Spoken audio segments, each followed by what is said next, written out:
अखिलेश जी, अयोध्या को तो राम भक्तों ने सजा और संवार दिया है। आप उसकी चिंता मत करिए, पश्चाताप करिए, एक बार रामलला का दर्शन कर लीजिए, कम से कम इसी से और सद्बुद्धि आएगी। और अब तैयारी करिए कि हम कृष्ण कन्हैया के लिए भी कुछ कर सकें। राम मंदिर चढ़ावा चोरी कांड में अब दोषियों की खैर नहीं।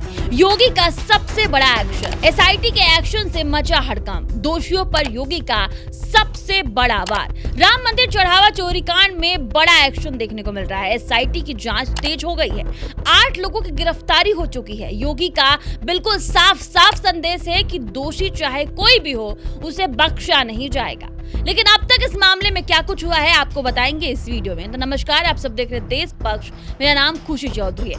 अयोध्या के राम मंदिर में श्रद्धालुओं के चढ़ावे से जुड़ी कथित चोरी के मामले ने पूरे देश का ध्यान अपनी ओर खींच लिया है। करोड़ों लोगों की आस्था से जुड़े इस मामले में अब तक जांच तेज हो चुकी है।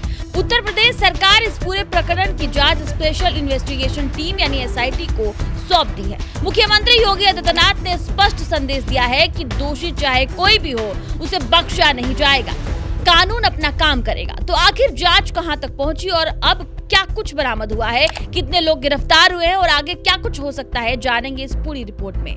राम मंदिर में चढ़ावे की गिनती और जमा प्रक्रिया के दौरान कथित अनियमितताओं की शिकायत सामने आने के बाद मामला गंभीर हो गया। इसके बाद उत्तर प्रदेश सरकार ने तत्काल कार्रवाई करते हुए 3 सदस्यीय एसआईटी का गठन किया ताकि पूरे मामले में निष्पक्ष रूप से जांच हो सके। सरकार का कहना है कि आस्था से जुड़े किसी भी मामले में पारदर्शिता सर्वोच्च प्राथमिकता है और यदि किसी ने श्रद्धालुओं के विश्वास के साथ खिलवाड़ किया तो उसके खिलाफ सख्त कार्रवाई की जाएगी। एसआईटी की जांच में अब तक कई महत्वपूर्ण जानकारी सामने आई है। जांच एजेंसियों के अनुसार अब तक 8 आरोपियों को न्यायिक हिरासत में भेजा जा चुका है। उनके ठिकानों पर छापेमारी के दौरान 79.85 लाख रुपए नकद बरामद किए गए हैं। एफआईआर में ट्रस्ट से जुड़े कई कर्मचारियों और उनके रिश्तेदारों सहित 8 लोगों को नामजद किया गया है। जांच के दौरान यह भी सामने आया है कि कुछ आरोपी कथित रूप से दान में आए नोटों की गड्डियां छुपाकर बाद में बाहर निकाल लेते थे।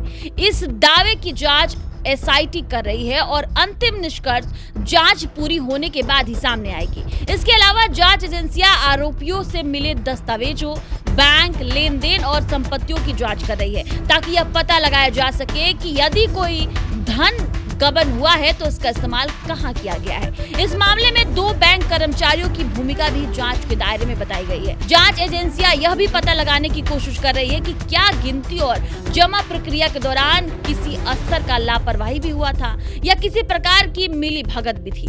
यदि जांच में किसी भी व्यक्ति की भूमिका सामने आती है तो उसके खिलाफ भी कानून के अनुसार कार्रवाई की जाएगी। वहीं मुख्यमंत्री योगी आदित्यनाथ ने इस मामले पर सख्त रूप अपनाते हुए साफ कहा है कि दोषी कोई भी हो, उसे बख्शा नहीं जाएगा।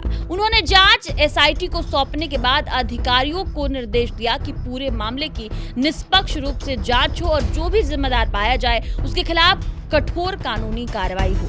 सरकार का कहना है कि राम मंदिर करोड़ों लोगों की आस्था का केंद्र है। ऐसे में यदि किसी भी श्रद्धालुओं के चढ़ावे के साथ खिलवाड़ किया गया है तो यह केवल आर्थिक अपराध नहीं बल्कि लोगों के विश्वास पर भी चोट है।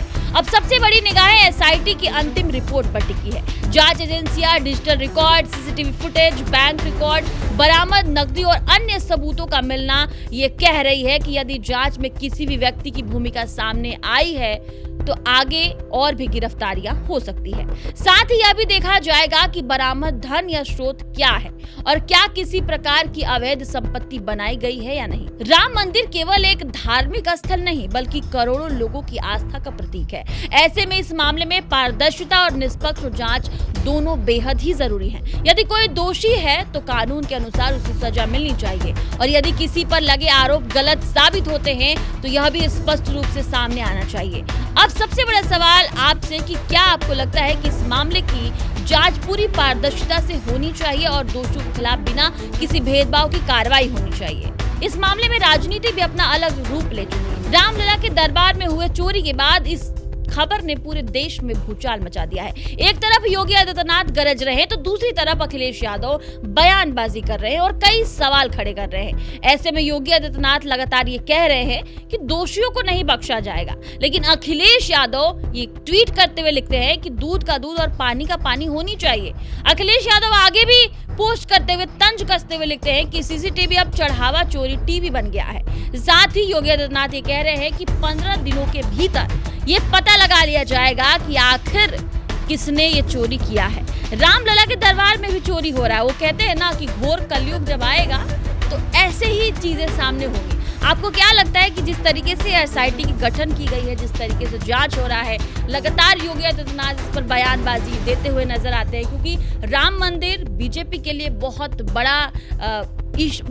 बड़ा मुद्दा है, क्योंकि राम मंदिर के नाम पर वोट भी मिलता है। हर जगह रामलला की बात होती है। राम भक्तों के आस्था के साथ जो ये खिलवाड़ किया गया है, चोरी जो हुई है, इस पे क्या कुछ कार्रवाई होगा और क्या निष्पक्ष रूप से जो जांच सामने आएगी वो जनता को बताया जाएगा। अपनी राय कमेंट सेक्शन में जरूर बताइएगा। देश पक्ष देख रहे थे आप। वीडियो के अंत में बने रहने के लिए आप सभी का बहुत बहुत शुक्रिया। अगर आप चैनल पर नए हैं तो चैनल को सब्सक्राइब कर अपने दोस्तों के साथ शेयर करना बिल्कुल मत भूलिएगा।